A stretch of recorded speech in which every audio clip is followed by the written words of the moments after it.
Hey everyone, Gaijin Goomba here. Alright, so last episode MatPack called me out to cover the Russian folklore connections between Hello Neighbor's big bad boss fight and the Slavic superpowered witch known as Baba Yaga. Or more specifically, Baba Yaga and her chicken-legged house. Yeah, alright, I'll take on your challenge. I mean, so far everything else in this game has been wrapped up in Russian culture. Buildings and signs have been in Russian, there's the neighbor's bandaged right ring finger, which is where wedding bands are worn in northern and eastern European countries like Denmark, Norway, Poland, Bulgaria, and Russia. And the more I hear Matt talking about the Christian references in this game, the more I'm wondering if the Russian Orthodox Church is going to play any specific role in the story. But I digress. Baba Yaga. Safe to say she's one of the weirdest witches I've ever seen. Unlike your atypical witch who flies on a broom, Baba Yaga rides around inside a mortar. No, not artillery. I'm talking about the tool you use to mash up ingredients into. But the more I look at it, the more it looks like a bucket or a bin. Huh. Anyway, she apparently glides around this thing using the mortar's pestle as a rudder. But lo, she does actually have a broom. One made of silver birch, in fact. So you'd think this would have some kind of magical properties, right? Well, you'd be wrong, because all she does with it is cover her tracks to make sure that no one's following her.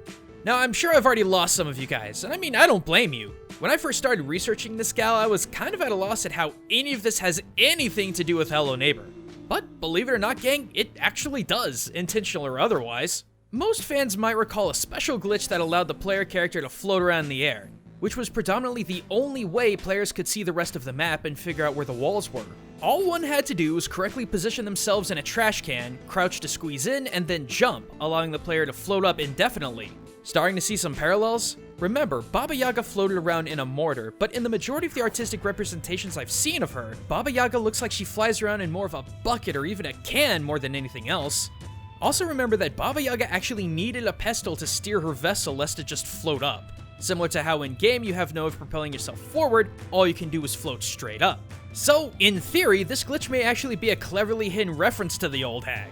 Now, I know a lot of people might say that's probably just a coincidence, but this is a glitch that's been in multiple builds, meaning if the developers really wanted to, they could take it out after it got too much exposure on YouTube. But either way, we're just getting started with these connections. Another thing to make mention as well is both Baba Yaga and the neighbor are incredibly secretive to what they do. Baba Yaga uses her silver birch broom to literally cover her trail to make sure no one else is onto her, and the neighbor, well, has countless tools to make sure no one catches on to whatever he's doing in his home. Anywho, like most witches, Baba Yaga rarely leaves her chicken-legged home and never provokes attacks from outsiders. However, if someone is unfortunate enough to stumble into her home, they would likely be kidnapped and/or eaten. And to add more discouragement, Baba Yaga's house is said to be surrounded by a fence of human skulls, with one fence post empty, warning travelers that they could very easily be next. However, in the tale of Vasilisa the Beautiful, as interpreted by Ivan Bilibin, Baba Yaga didn't eat her victim, but rather hid her away in her hut and enslaved her until a dog, a gate, and a tree helped her escape. Again, sounding familiar? The neighbor character never ever provokes the player character, but as soon as we get even remotely close to his house, we get chased down. And while the neighbor doesn't have a fence of skulls to deter us, he has plenty of other things to discourage anyone from snooping in his home. But one of the most interesting connections comes from one of Matt's older theories about the game. The bed and crib in the basement that eventually lead the player to a high-pitched scream coming from an even deeper room, whether it be a child or a young woman. To my knowledge, it hasn't been proven or disproven, but still, it's possible that the neighbor has a child and/or a woman locked up in his basement. And whether or not it's a young female or a child, there could still easily be that connection between him and Baba Yaga. But I'm just splitting hairs at this point, so let's move on to the true challenge Matt was setting up for me. The house. Now at this point, we've seen the Hello Neighbor boss with a house on his back, but what about Baba Yaga's house? Well, for starters, Baba Yaga's house isn't exactly large. In fact, stories tell of it being so small that Baba Yaga's long witch nose could actually touch the ceiling. But in most interpretations I've researched, it looks big enough to support a single person. Unlike Hello Neighbor's house, which is a freaking architectural nightmare. Seriously, what does he need with all that space? Also, Baba Yaga's home is seemingly alive as it has those two aforementioned giant chicken legs which it runs around on screaming and crying when Baba Yaga isn't home.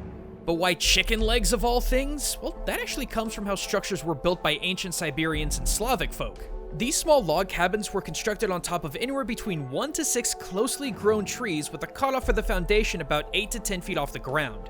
Though these structures weren't homes, but rather storage houses for food and supplies, which is why they were constructed so far off the ground. Wildlife and thieves would have a hard time ransacking it. But that's not the only reason why these huts were built so weird. The other purpose were for Siberian pagan rituals. Now, in some cases, gods of dolls would be stored and used for worship there. However, there has been evidence that these cabins were used for cremations as well. In fact, in 1948, corpse cremation residue was found in similar style huts. Either way they were used, considering the all-natural tree stilts of the house, the rings around the trunk, and the roots going into the ground, it gave it an appearance of chicken legs. Now, as far as getting into Baba Yaga's cabin, it's actually really tricky. Though it's often depicted as having closed doors and windows, these actually serve as the hut's eyes and mouth, with the door only actually appearing when the phrase, "turn your back to the forest and your front to me," is spoken.